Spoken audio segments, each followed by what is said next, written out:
जगत हो गया। इसको दो भागों में डिवाइड किया जाता है। पहला है प्रोटोजोआ। प्रोटोजोआ।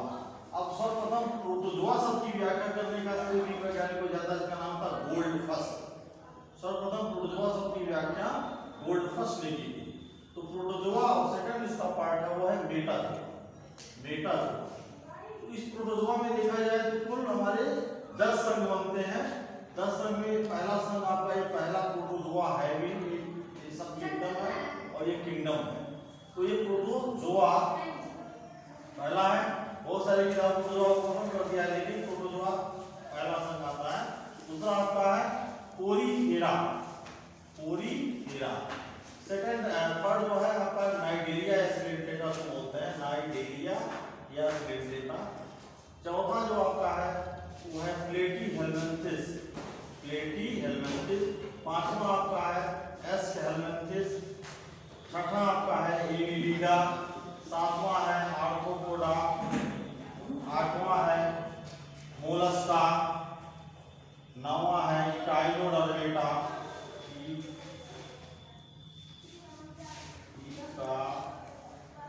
टाइलोडर्मेटा। और 10वां एक नाम से बना हुआ है हेमिकॉर्डेटा। Hemichordata CHORDATA। इस प्रकार से ये कुल 10 संघ बने हुए हैं और 10 संघ में अलग अलग प्रकार के जीव जंतु आपको देखने को मिलेंगे।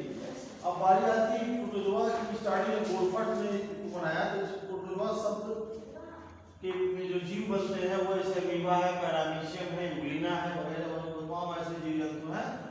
इसमें आपको जानना होगा कि यूग्लिना जो एक ऐसा प्राणी है जो जंतु और पौधे दोनों के बीच की कड़ी माना जाता है, जो आज हमारे आपके सामने वर्तमान में है भी। इस प्रकार से अमीबा है, यूग्लिना है, तमाम ऐसे जीव जंतु हैं, टमीबा है, सारे प्रोटोजोआ में आते हैं। अब आते हैं ये जो कहने का जो स्थान है वो तालाब झीलों में पाए जाते हैं, जिससे पानी में पाए जाते हैं।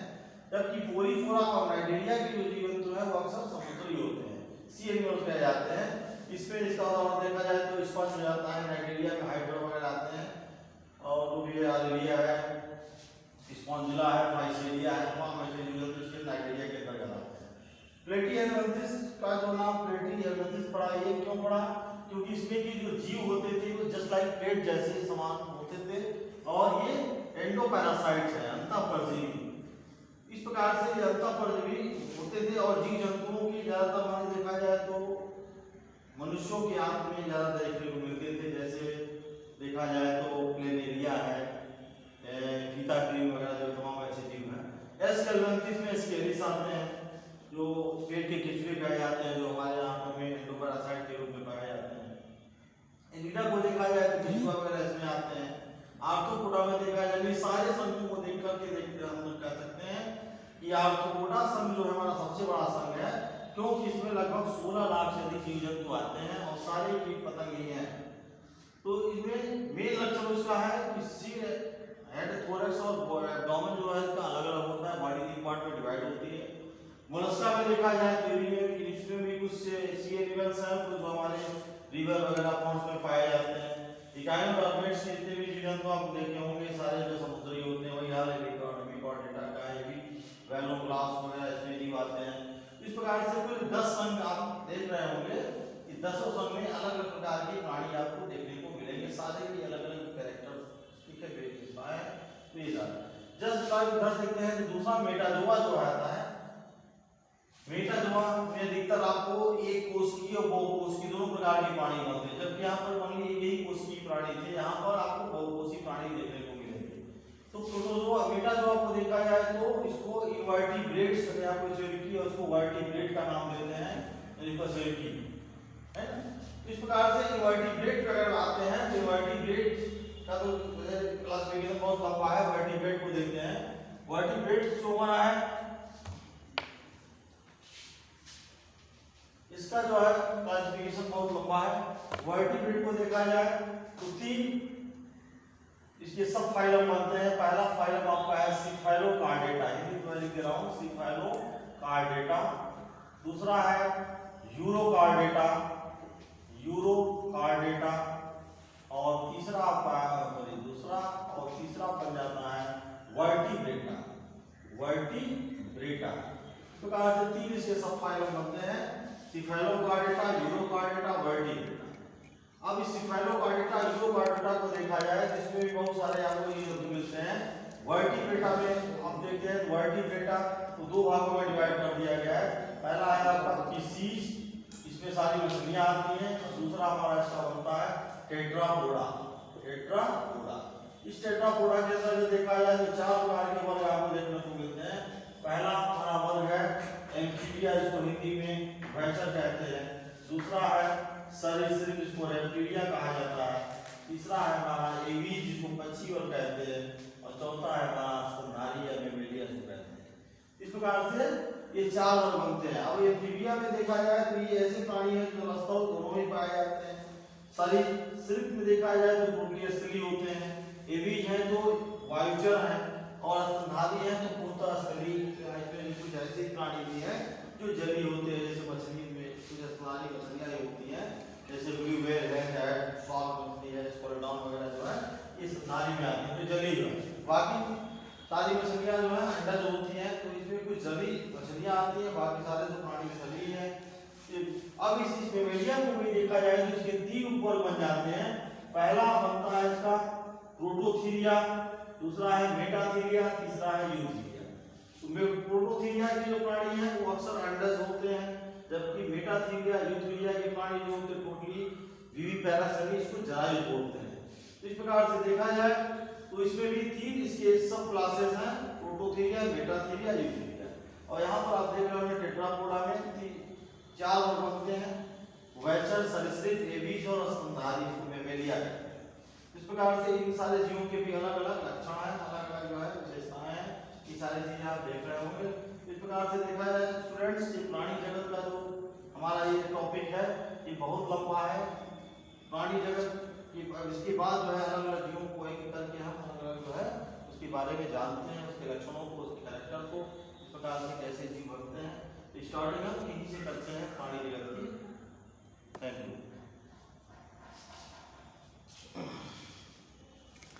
थोड़ा लाइनियाँ नहीं इधर अब कर दी हैं। हाँ तो पढ़ के चलिए आज तो जो प्रक्रम है जीव में प्लांट और एनिमल दोनों ही आ जाते हैं। किस प्रकार के प्रक्रम को करते हैं, वो सारे प्रक्रम जो शरीर में जैसे बहुत सारे प्रक्रम होते हैं, जैसे डाइजेशन का प्रक्रम होता है, रिप्रोडक्शन का होता है, और भी तमाम ऐसे प्रोग्राम होते रहते हैं। तो इसमें हम बात करते हैं न्यूट्रिशन की। न्यूट्रिशन जिसको इंग्लिश में कहा जाता है न्यूट्रिशन, और हिंदी में कहते हैं इसको पोषण।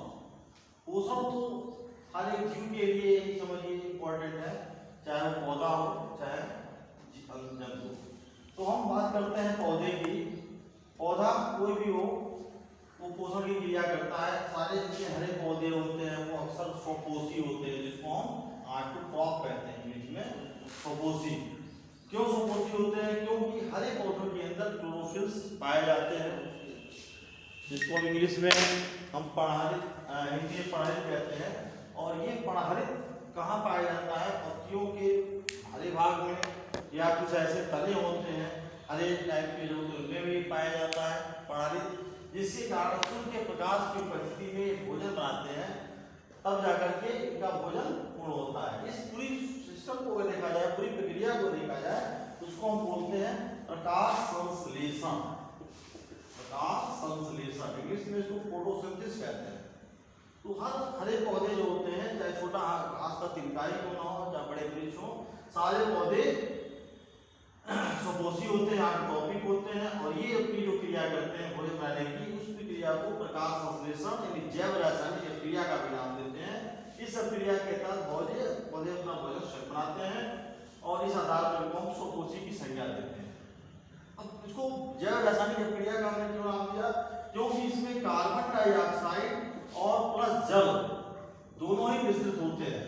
अब इसको अगर बैलेंस कर देते हैं तो ये हमारा बन जाता है 6CO2 12H2O, और यहाँ पर क्लोरोफिल पौधे के पास होता ही है हरे भाग में, जो मैग्नीशियम और मैंगनीज से मिलकर बनता है, प्लस सनलाइट सूर्य का प्रकाश होता है, और ये प्रकृति बन जाता है C6H12O6 + 6O2 + 6H2 है ना।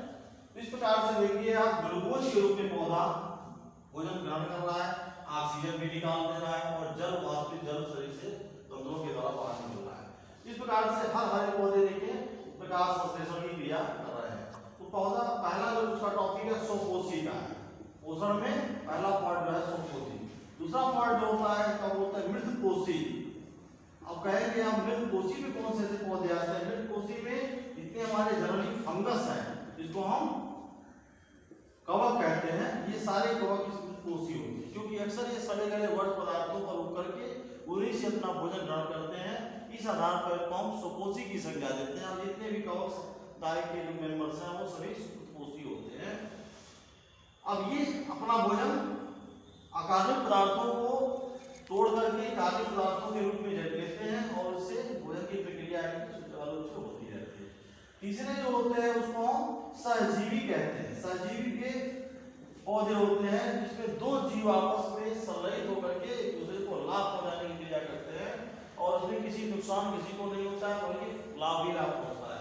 जैसे मटर के पौधे को देखें और मटर के पौधे को जड़ से उखाड़िए तो जड़ में कुछ गांठें जैसी चीजें नजर आती हैं। ये गांठों को अगर देखा जाए ध्यान से स्लाइड में अगर देखिए करके स्लाइड पर रखते हैं माइक्रोस्कोप से इसका अध्ययन करते हैं गांठों का, उसमें तमाम गुच्छी के रूप में आपको इस प्रकार से बैक्टीरिया नजर आते हैं। बैक्टीरिया राइजोबियम प्रजाति के होते हैं और ये काम करते हैं वायुमंडल की मुक्त नाइट्रोजन को नाइट्रेट्स आयन के रूप में बदल के पौधे को देते हैं और बदले में पौधा उनको भोजन देता है। इस आधार पर ये ऐसे जीव जो होते हैं सहजीवी पोषण करके अपना भोजन प्राप्त करते हैं। तो इस प्रकार से देखा जाए स्वपोषी हो गए, मृतपोषी हो गए, सहजीवी हो गए और चौथे हमारे होते हैं परजीवी, यानी ऐसे जीव जो दूसरों पर आश्रित रह करके अपना भोजन ग्रहण करते हो, है ना, उस प्रकार के जीव परजीवी कहलाते हैं। इस प्रकार से देखा जाए तो न्यूट्रिशन में ये सारे टॉपिक होते हैं। वैसे जब स्टूडेंट्स अगर देखा जाए तो न्यूट्रिशन दो प्रकार का होता है। पहला हमारा जो है उसको हम स्वपोषी बोलते हैं, दूसरा हमारा होता है विषमपोषी। पहला पार्ट जो इसका है स्वपोषी का है, दूसरा इसका विषमपोषी का होता है। तो विषमपोषी में ये सारे आते हैं। पहला तो स्वपोषी आपने बताया, दूसरा भी मृतपोषी, सहजीवी, परजीवी, इस प्रकार से ये सारे विषम जीव में आते हैं। कई किताबों में आपने देखा होगा इसको परजीविता का भी नाम दिया गया है। तो विषमपोषी और परजीविता लगभग एक ही चीज है। इसमें ये सारे स्टेप आते हैं, ये जीव जंतु आगे अपना भोजन बनाते हैं। तो आमतौर पर देखा जाए तो जितने पौधे हैं हरे होते हैं, हरे सारे पौधे स्वपोषी रूप में भोजन ग्रहण करते हैं और मानव जैसे अगर कोई जीव जंतु है वो सभी परपोषी होते हैं, वो उनसे पौधों से अपना भोजन प्राप्त करते हैं, सदाहरण को परपोषी की संज्ञा देते हैं। इस प्रकार से पहला जो जैव प्रक्रम है जीवों का वो पोषण से संबंधित है ना। तो पोषण हम करते क्यों है? पोषण ऊर्जा प्राप्त करने के लिए। पहला पार्ट देखिए ऊर्जा। कोई भी चीज है, चाहे मनुष्य है, चाहे जीव जंतु है, चाहे गाड़ी है, दौड़ रही है, काम वर्क कर रही है, तो उसको ऊर्जा की आवश्यकता पड़ती है। भोजन भी हम लोग करते हैं ऊर्जा पाने के लिए और भोजन करने के कुछ नियम होते हैं। इस पूरे सिस्टम को हम पोषण का नाम देते हैं, है ना। इस प्रकार से पोषण की क्रिया दो प्रकार से होती है, स्वपोषी और विषमपोषी। यानी सारी तकनीकी जो है ऊर्जा प्राप्त करने के लिए हम लगाते हैं और इसको हम इतने स्टेप में देख रहे हैं। इस प्रकार से देखा जाए ये जो बताया है कार्बन डाइऑक्साइड और जल के 12 अणु मिलकर के ये ग्लूकोज का एक अणु और ऑक्सीजन के 6 अणु तथा जल के 6 अणुओं का निर्माण करते हैं। ये जल जो होता है वाष्पित रूप में पौधों के रंध्रों या वात रंध्रों के द्वारा शरीर से निकलता रहता है और ये भोजन घृत रूप में होकर के पौधों के पत्तियों के द्वारा जड़ तक पहुंचता है। इस प्रकार से पौधा इसमें अब इस पार्ट को पहुंचाने का काम कौन करते हैं? पौधों के अंदर दो प्रकार के ऊतक होते हैं जिसका नाम होता है जाइलम और फ्लोएम। ये जाइलम और फ्लोएम करते क्या है? जाइलम मिट्टी जड़ से खड़ी लवणों को इकट्ठा करके पत्तियों तक पहुंच जाता है और पत्तियों के द्वारा बने हुए पदार्थ जो है यानी ग्लूकोज जो है ये फ्लोएम जड़ तक ला देता है। इस प्रकार से पौधों का जीवन पोषण के रूप में आसानी से चलता रहता है, इससे वो पौधे को ऊर्जा मिलती रहती है। इस प्रकार से ये पहला टॉपिक आपका न्यूट्रिशन का होता है। अभी जान लीजिए स्टूडेंट्स कि न्यूट्रिशन क्रिया यदि किसी जीव के अंदर है तो उसके बाद उसमें दूसरी क्रिया जो होगी वो उत्सर्जन की भी होगी। उत्सर्जन, क्योंकि जो भी चीज वो खाएगा पिएगा उसको शरीर से निकालना लाजिम सी बात है। तो ये उत्सर्जन टॉपिक आता है, इसको हम एक्सक्रीशन का नाम देते हैं, एक्सक्रीशन भी कहा जाता है। है ना। तो एक्सक्रीशन की क्रिया हर जीवों में अलग अलग प्रकार से होती है। पौधों की बात हम करते हैं, पौधों में एक्सक्रीशन की क्रिया वाष्पित रूप जो बताया गया, वाष्प में जो अवशोषित पदार्थों के घुल जाते हैं, घुल करके तंतुओं के द्वारा शरीर से निकल जाते हैं। जबकि जीव जंतुओं के अंदर देखा जाए तो ठोस रूप में जो पदार्थ बनता है, उत्सर्जित पदार्थ, वो हमारे मल के रूप में शरीर से बाहर निकलता है। कुछ ऐसे भी उत्सर्जित पदार्थ होते हैं जो उत्सर्जित जल के साथ घुलित होकर के शरीर से पसीने या मूत्र के रूप में बाहर निकल जाते हैं। तो जंतुओं के अंदर ज्यादातर जो उत्सर्जन होता है वो ठोस रूप में होता है, कुछ घुलित रूप में होता है। लेकिन पौधों के अंदर देखा जाए तो जनरली सारी प्रक्रिया जल के माध्यम से घुलित रूप में होकर के शरीर से बाहर निकले, ठोस इसमें नहीं हो पाया जाता है ना। इस प्रकार से देखा जाए न्यूट्रिशन और एक्सक्रीशन हर जीव के अंदर होता रहता है ना। अब आगे चर्चा हम नेक्स्ट टाइम करेंगे। Good bye. ठीक है।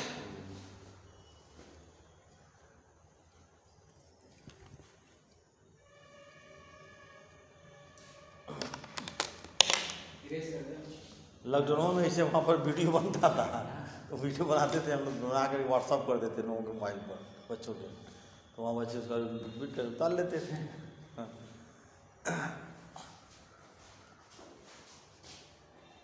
जादू जाके इतना फोटो खींचेंगे,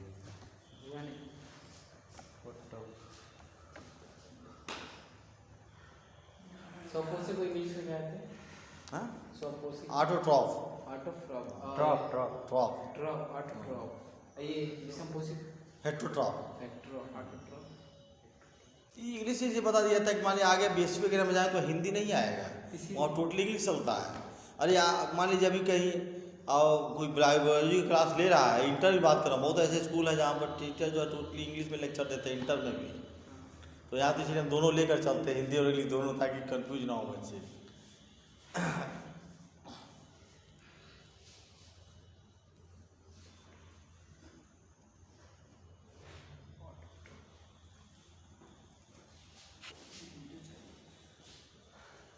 गुड इवनिंग बच्चों। आज आप लोगों ने देखा कि बहुत सही जो है सर जो बारे को डिस्क्राइब कर रहे थे, और किस तरह डिस्क्राइब कर रहे थे। आप बेसिक से लेके जो है आप हायर तक पढ़ें, देखें, ठीक है। तो ये बेसिक बहुत अच्छी चीज़ें इन्होंने बताया कि कैसे, कहाँ से, कौन से टॉपिक कहाँ से उठता है और कहाँ से ख़त्म होता है, उसके विषय में आप बारीकी से लेक्चर देखें, सुने, ठीक है। तो सर ने बहुत अच्छे डिस्क्राइब किया है। तो इस तरह से जो है आप माइंडेड एक्सपर्ट की वीडियो लाइक सब्सक्राइब करते रहिए, ठीक है। सर की भी वीडियो है, उस पर पढ़ा रहेगा अनूप श्रीवास्तव सर है, और उसके बाद जो है आपका उसमें mindedexpert.com करके रहेगा, ठीक है। तो आशा मैं करता हूँ कि आप सभी लोग जो है उसको समझ सकते हैं, और उसको जो है आप लाइक सब्सक्राइब करते रहिए, शेयर करते रहिए। धन्यवाद।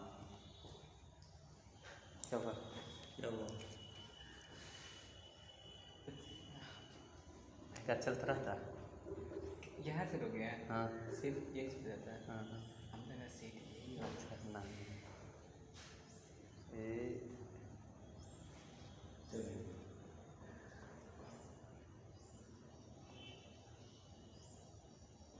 ये कहाँ गया, हम भी इतना कहाँ।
बायोलॉजी में सर जैसे स्टार्टिंग में माइंड से स्टार्ट होता है, फिर यहाँ से बॉडी में और बॉडी।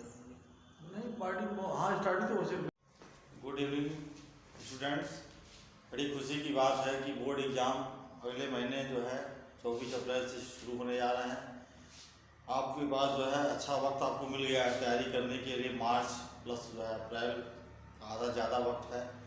इस वक्त में चाहें तो अच्छी तैयारी आप कर सकते हैं। फिजिक्स है, केमिस्ट्री है, बायो है, अदर इंटर के विषय हैं। इसमें 30 नंबर तो आपका प्रैक्टिकल नहीं हो गया। 30 में तो कुछ ना कुछ मिले तब मिलता ही आपको 20 के ऊपर 22, 25, 28, बाकी 70 नंबर की तैयारी आपको करनी है। तो प्रैक्टिकली विषय हैं, उन 70 नंबर को कैसे आप डील करें कि आप अच्छे नंबर उसमें पा सकें। इसके लिए आपको 3-4 टाइप के जो प्रश्न हैं, जैसे मल्टीपल चॉइस क्वेश्चन है, शॉर्ट क्वेश्चन है, कुछ लॉन्ग क्वेश्चन है, इन क्वेश्चनों को अनसॉल्व क्वेश्चन से जो है उसको छाट करके जो अक्सर जो बोर्ड में आए हुए हैं उन्हीं क्वेश्चनों को टच करें और टच करके एक अच्छा आप जो है मेरिट बना सकते हैं क्वेश्चनों को पढ़ करके। बाकी वैसे भी देखा जाए गवर्नमेंट ने कुछ सिलेबस को जो है घटाया है, 30% सिलेबस कम किया है, 70% सिलेबस की तैयारी आपको करनी है। तो बहुत अच्छा सुनहरा मौका आपको मिला है इस वर्ष बोर्ड एग्जाम में। इस वर्ष चाहें तो अच्छे से अच्छा नंबर आप प्राप्त कर सकते हैं। इसके लिए जो है बस चुनिंदा प्रश्नों को आपको सेलेक्ट करना है और सेलेक्ट करके जो है अच्छे ढंग से प्रश्नों को तैयार करना है। इसके लिए आप अनसॉल्व क्वेश्चन बैंक पेपर का इस्तेमाल करें और जो बाकी शेष क्वेश्चन आपको उसमें जो नहीं मिलते हैं उसे टेक्स्ट बुक के द्वारा अध्ययन करें। इस प्रकार से एक अच्छी तैयारी आपकी हो सकती है। प्रतिदिन पर सब्जेक्ट जो है लगभग आप 4 से 5 घंटे का टाइम देते हैं तो एक अच्छी तैयारी आपकी हो सकती है। बारी बारी से हर सब्जेक्ट को आप डील कर लेंगे और अच्छे नंबर प्राप्त कर सकते हैं। हाई स्कूल की बात है तो हाई स्कूल में भी 30 नंबर सब्जेक्ट का होता ही है प्रैक्टिकली, जो स्कूल की तरफ से दिया जाता है। बाकी 70 नंबर में आपको डीलिंग करनी। 70% में भी 30% सिलेबस आपका कट चुका है, बाकी 40% की तैयारी आपको करनी है। तो 40% तैयारी करने की बड़ी बात नहीं है। 2.5-3 घंटे प्रतिदिन अगर हाई स्कूल वाले बच्चे अपने सिलेबस के अनुसार प्रश्नों को चूज करके अगर तैयारी करते हैं तो अच्छा मेरिट बढ़ा सकते हैं। और तो यही कहेंगे कि अच्छे वक्त में जो है अच्छी तैयारी करें और अच्छा नंबर प्राप्त करें। God bless you. धन्यवाद। और इसी के बारे में आज हम बता रहे हैं आप लोगों को। पुष्पी का मतलब ये है कि जिन पौधों में पुष्प होते हो ऐसे पौधों को पुष्पी पादप का नाम दिया जाता है। और ये प्लांट आपके आवृत बीजी युक्त पौधों में आते हैं, जिनको हम इंग्लिश में एंजियोस्पर्मिक प्लांट बोलते हैं। इंग्लिश में आप कह सकते हैं एंजियोस्पर्मिक प्लांट। ये ऐसे प्लांट होते हैं जिनके अंदर रूट, स्टेम है, लीफ वगैरह पाए जाते हैं और उसके साथ साथ जो है पुष्पों का भी डेवलपमेंट होता है। पुष्पों के साथ फल बनते हैं, फल के बाद बीज वगैरह तरह तरह की जो है परिवर्तन होते रहते हैं। तो एंजियोस्पर्मिक प्लांट की हम बात करते हैं तो एंजियोस्पर्मिक प्लांट के तहत अगर आते हैं तो देखें इसके बारे में। ये अधिकतर जो प्लांट होते हैं एंजियोस्पर्मिक वाले, इनमें 2 प्रकार के प्लांट होते हैं। पहला होता है मोनोकाट। मोनोकाट जिसको हम इंग्लिश में मोनोकाट कहते हैं और इंग्लिश में हिंदी में एक बीजपत्री का नाम देते हैं। एक बीजपत्री प्लांट, जिस जैसे हमने कह दिया गेहूँ है, मक्का है, बाजरा है, इस प्रकार की जो फसलें होती हैं वो एक बीजपत्री प्लांट में आते हैं। दूसरे जो प्लांट हैं एंजियोस्पर्मिक में होते हैं डाइकॉट। डाइकॉट में जितने भी आप देख रहे होंगे दलहनी जो फसलें होती हैं या तिलहनी फसलें हैं उसमें अधिकतर जो है ये सारे डाइकॉट आ जाते हैं, जिसको हिंदी में द्विबीजपत्री का नाम देते हैं। द्विबीजपत्री प्लांट है ना। तो इसमें ये देखा जाता है जैसे आप सरसों कहते हैं, मक्का कह लीजिए, चना है, मटर है, सेब है, अरहर है वगैरह वगैरह प्रकार की फसलें होती हैं। सूरजमुखी है, आम है, अमरूद है, ये सारे प्लांट आपके डाइकॉट में आते हैं। तो इस प्रकार से एंजियोस्पर्मिक को दो भागों में बांटते हैं, मोनोकाट और डाइकॉट। इसको एक बीजपत्री द्विबीजपत्री का नाम देते हैं। तो इस प्रकार से पुष्पी पादपों का शरीर की बात हम कर रहे हैं तो मोनोकाट, डाइकॉट 2 प्रकार के प्लांट इसमें पाए जाते हैं। अब स्टूडेंट देखिए, ध्यान दीजिएगा आप लोग कि पुष्पी पादपों के शरीर का जो डेवलपमेंट होता है वो रूट, स्टेम और लीफ के अलावा जो है जैसे डेवलपमेंट की जो अदर पीढ़ी की जो बात करते हैं तो पुष्पों के द्वारा होता है। पुष्प जो होते हैं हर पौधों के क्या होते हैं, रिप्रोडक्टिव ऑर्गन कहे जाते हैं। रिप्रोडक्टिव ऑर्गन ये है रिप्रोडक्टिव ऑर्गन, जिसको हम जननांग अंग कहते हैं। किसी पुष्प में ये चीज पाई जाती है और ये पुष्प में दो प्रकार के रिप्रोडक्टिव ऑर्गन होते हैं। पहला होता है मेल, मेल जिसको बोलते हैं, इसको हम नर जननांग हिंदी में कह सकते हैं, मेल ऑर्गन है ना, हिंदी में इसको हम नर जननांग की उपाधि देते हैं। और दूसरा है फीमेल ऑर्गन, फीमेल ऑर्गन को मादा जननांग, ये हर एक पुष्प में पाए जाते हैं। अब यहाँ पर बारी आती है कि मेल नर जननांग को क्या कहा जाता है, ये कोऑर्डिनेटिकल बातों में इसको बोलते हैं पुमंग। ये पुमंग का पार्ट होता है नर जननांग, और मादा जननांग होता है तो उसको हम जायांग की संज्ञा देते हैं। कई किताबों में आप लोगों को स्त्री केसर का भी नाम देखा होगा, स्त्री केसर वगैरह। तो पुमंग और जायांग दो ऐसे पुष्प के पार्ट होते हैं जो नर और मादा की बात होती है। अब देखिए पुमंग में जो होते हैं देखा जाए तो पुमंग में पहला पार्ट आपका जो होता है वो है आपका पुंकेसर, पुंकेसर। उसके बाद है पराग कोश कहा जाता है, पराग कोश। नेक्स्ट आपका है परागण, परागण भी है श्रीदिनों में आएगी परागण। ये तीन चीजें जो है पुमंग के अंतर्गत आती हैं। जायांग के अंतर्गत देखा जाए गाइनोसियम, इसको इंग्लिश में एलोसियम कहते हैं। जहाँ देखा जाए तो इसमें आपका जो नेक्स्ट पहला है उसको बोलते हैं ओवरी, हिंदी में कहते हैं उसको अंडाशय, ये पहला पार्ट होता है नीचे से अगर जाते हैं तो। और दूसरा है इसका वर्तिका, और तीसरा पार्ट का होता है वर्तिका। ये तीन पार्ट होते हैं जायांग के अंतर्गत आते हैं, है ना। अब देखा जाए तो इसका जो आकार होता है जस्ट लाइक इस प्रकार से आप देखिए, इस प्रकार से आकृति इसकी होती है। ये देख रहे हैं, ये अंडाशय, ये जो पार्ट होता है इसको हम वर्तिका का नाम देते हैं। ये वर्तिका है, अंग्रेजी में इसको स्टाइल कहा जाता है। ये पार्ट जो होता है वर्तिकाग्र का होता है, और ये निचला जो गोल पार्ट आप देख रहे हैं इसको हम अंडाशय कहते हैं। तो कभी भी कोई परागकण किसी माध्यम से देखा जाए, चाहे वायु के माध्यम से, चाहे जल के माध्यम से, चाहे कीटों के माध्यम से, या कोई जंतु के माध्यम से आता है तो पहले वर्तिकाग्र पर गिरता है और यहाँ पर कुछ समय देकर जनरेट होता है। मान लीजिए जैसे ये परागकण है तो इसका इस प्रकार से जनरेट कर जाता है, और जनरेट करके तब ये जो है इस वर्तिका के द्वारा होता हुआ ये अंडाशय के समीप आता है। तब जाकर के यहाँ पर फर्टिलाइजेशन की क्रिया होती है, और तब जाकर यही अंडाशय जो होता है एक मेच्योर अंडाशय, यानी इसको बोलते हैं हिंदी में हम परिपक्व, परिपक्व अंडाशय बन जाता है। यही परिपक्व अंडाशय क्या होता है, फल कहलाता है। किसी भी फल की परिभाषा यदि हम करते हैं तो ये आपसे पूछा फल क्या है, तो what is definition of fruit, तो परिपक्व अंडाशय मेच्योर जो ओवरी होती है वही ओवरी आपकी फल कहलाती है। अब इस फल के अंदर बीज कैसे बनते हैं, फल जब पूर्ण रूप से मेच्योर हो जाता है, फल भी मेच्योर होता है, परिपक्व होता है, तो फल के अंदर कुछ बीजांड ऐसी सेल बन जाती है, इसको बीजांड या ओयूल्स कहते हैं। ये बीजांड और ओयूल ही क्या करता है, सीड का निर्माण करता है, तो इंग्लिश में सीड और हिंदी में बीज कहते हैं। तो ये बीज बनता है, और यही बीज कुछ ऐसे हार्मोनियल पदार्थ होते हैं जो बनने से क्या होते हैं, बीज का निर्माण हुआ, और बीज बन के जो है वो फल अपने आप मेच्योर होकर फट जाता है, और नीचे स्कैटर्ड होकर सारे सीड गिर जाते हैं, और फिर से जनरेट होकर के एक नया पौधा बनके तैयार होता है। इस प्रकार से हर पौधों के अंदर पुष्पी पात्रों में देखा जाए तो ये प्रक्रिया होती रहती है। तो इस प्रकार से पुष्पी पादपों का शरीर डेवलप होता है। अब बारी आती है इसमें कि इनका जो रिप्रोडक्शन क्रिया है ये कैसे होती है। तो रिप्रोडक्शन के अंतर्गत हम बताते हैं आपको,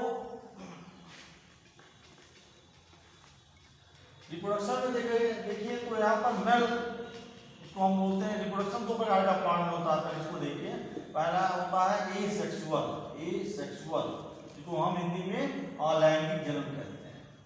दूसरा पार्ट होता है सेक्सुअल का, सेक्सुअल रिप्रोडक्शन जिसको हम लैंगिक कहते हैं। तो अक्सर पुष्पी पात्रों में तमाम ऐसे प्लांट हैं जिनमें अधिकतर देखा जाए तो सेक्सुअल रिप्रोडक्शन होता है। सेक्सुअल रिप्रोडक्शन में क्या होता है, मेल और फीमेल ऑर्गन का क्या होता है, फर्टिलाइजेशन होने के बाद तब ये सेक्सुअल रिप्रोडक्शन की क्रिया संपन्न होती है। तो देखिए यहाँ पर ये मान लीजिए सेक्सुअल की बात जो हम करते हैं, पहले सेक्सुअल की बात कर रहे हैं, एसेक्सुअल में कई स्टेप होते हैं, जैसे देखा जाए पहला होता है कायिक प्रवर्धन, दूसरा होता है पुनरुद्भवन, तीसरा होता है विखंडीकरण। इस प्रकार से तमाम ऐसे स्टेप होते हैं जिसके द्वारा एसेक्सुअल प्रतिक्रिया होती है। एसेक्सुअल में होता यह है कि इसकी प्रत्येक सेल में प्लस और माइनस न्यूक्लियाई होते हैं। कहीं भी मैच्योर करके कोई सेल अगर डैमेज होती है तो टूटती है, तो यही प्लस और माइनस न्यूक्लियाई आपस में फ्यूज करके एक नए सेल की उत्पत्ति कर देते हैं, जिससे एक नया पौधा बन जाता है। जबकि सेक्सुअल रिप्रोडक्शन में प्रक्रिया नहीं होती है। सेक्सुअल रिप्रोडक्शन में मेल और फीमेल रिप्रोडक्टिव ऑर्गन्स अलग अलग होते हैं। इसमें जैसे देखा जाए, इसकी बात यदि करते हैं तो मेल रिप्रोडक्टिव ऑर्गन मान लीजिए मेल है और दूसरा आपका ये फीमेल है, तो फीमेल का एक यन क्या है, इसको युग्मक बोलते हैं, युग्मक गैमेट। फीमेल का क्या है, ये भी यन युग्मक। यानी ये दोनों प्रकार के जो यन युग्मक हैं ये किस प्रकार के हैं, आगमोड़ित, जिसको हैप्लॉइड कहते हैं। हैप्लॉइड युग्मक इसमें है, हैप्लॉइड युग्मक इसमें है। अब ये हैप्लॉइड दोनों आपस में जब फर्टिलाइजेशन की क्रिया करते हैं, फर्टिलाइजेशन होता है कैंसर डिसेक्शन की क्रिया, तो ये यन क्या बनता है, 2 बन जाता है। तो ये कंडीशन जो की है इसको बोलते हैं गैमेटोफिटिक कंडीशन। गैमेटोफिटिक कंडीशन होती है, हिंदी में इसको बोलते हैं युग्मकोद्भिद।